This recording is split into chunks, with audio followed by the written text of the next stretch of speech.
Aminado ang Pilipinas na hindi nito kakayaning mag-isa para mapasunod ang China sa 2016 arbitral decision na binabasura ang pagkontrol sa halos buong South China Sea. The Philippines should continue to seek the support of other nations to help us enforce this ruling. May mga panukala na palawakin ang presensya ng mga tropang kano sa West Philippine Sea sa pamamagitan ng Enhanced Defense Cooperation Agreement o EDCA.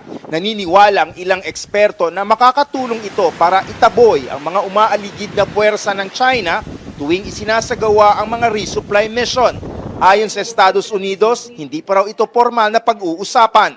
If sometime in the future, the Philippines and the United States, there would change circumstances that would cause our foundational agreements to evolve. I can't say never, but certainly I don't see that on the horizon.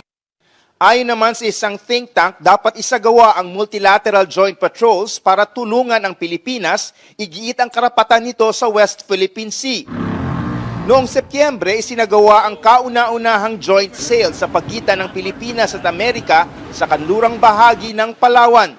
Patuloy din daw ang pagsasanay ng dalawang puwersa para tapatan ang sari-saring banta. I think some people get a little hung up on the word patrol, but in fact, we have combined maritime activities that are ongoing. I think it's very important for the U.S. and the Philippines to work together in the maritime domain. The United States will sail, fly, and operate everywhere international law allows. Magkakasabay nagpatrulya ang Pilipinas, US, Australia at Japan noong Agosto sa labas ng Manila Bay bilang bahagi ng kanilang layunin na paigtingin ang kanilang alyansa. Di pa masabi ng Armed Forces of the Philippines kung pwedeng isagawa ito sa West Philippine Sea kasama ang mga kaalyadong bansa gaya ang Japan. These issues do not rely entirely on the armed forces. If we had the choice, we would do it tomorrow.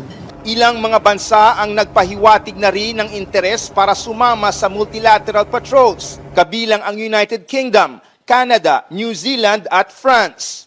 And of course, our stand is that we welcome all of this. Pero ayon sa grupong Bayan Muna, mas makakabuti raw kung lilimitahan na lang sa mga miyembro ng Association of Southeast Asian Nations o ASEAN ang sasali sa mga joint patrol.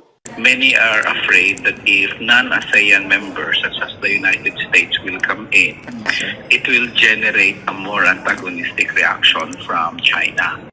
Dinipensahan naman ng Pilipinas ang US laban sa ilang mga batikos na hindi raw ito kumilos alinsunod sa Mutual Defense Treaty o MDT.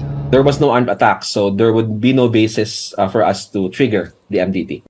Hindi raw makatarungan ng Amerika pa ang sinisisi sa pagsuporta nito sa Pilipinas laban sa panggigipit ng ibang mga bansa.